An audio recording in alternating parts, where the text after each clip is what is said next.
वार्तांकन रोखठोक बातमी। पालखी महामार्गामुळे वारकरी भाविकांची वाट सुखकर। केंद्रीय रस्ते व वाहतूक मंत्री नितीन गडकरी मार्गमंत्री नितीन गडकरी यांनी केली पालखी महामार्गाची पाहणी।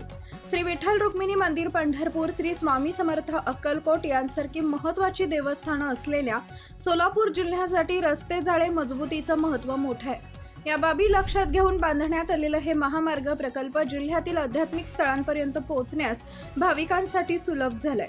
श्री विठ्ठलाच्या दर्शनासाठी पालखी घेऊन येणाऱ्या वारकरी भाविकांसाठी वेगळा रस्ता केलाय। यामुळे वारकरी भाविकांची वाट सुखकर झाल्याचं प्रतिपादन केंद्रीय रस्ते व वाहतूक मंत्री नितीन गडकरी यांनी केले।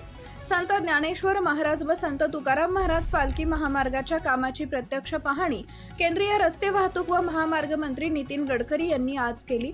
यावेळी त्यांच्या समवेत पालकमंत्री जयकुमार गोरे, खासदार धैर्यशील मोहिते पाटील, आमदार सर्वश्री सुभाष देशमुख, समाधान अवताडे, अभिजित पाटील, माजी खासदार रणजितसिंह निंबाळकर, माजी आमदार प्रशांत परिचारक, माजी आमदार रणजितसिंह मोहिते पाटील, माजी आमदार राम सातपुते, जिल्हाधिकारी कार्तिकेय नियस, पोलीस अधीक्षक अतुल कुलकर्णी, प्रांताधिकारी विजया पांगरकर, सचिन इथापे, राष्ट्रीय महामार्ग प्राधिकरणाचे प्रादेशिक अधिकारी अंशुमन श्रीवास्तव, राष्ट्रीय महामार्गाचे प्राधिकरणाचे अभिजित औटी तसेच अधिकारी, मान्यवर व पदाधिकारी उपस्थित होते। महाराष्ट्रातील महत्त्वाच्या आणि ताज्या बातम्या पाहण्यासाठी आमच्या जय हो न्यूज चॅनलला सबस्क्राइब करा आणि बेल आयकॉन प्रेस करा।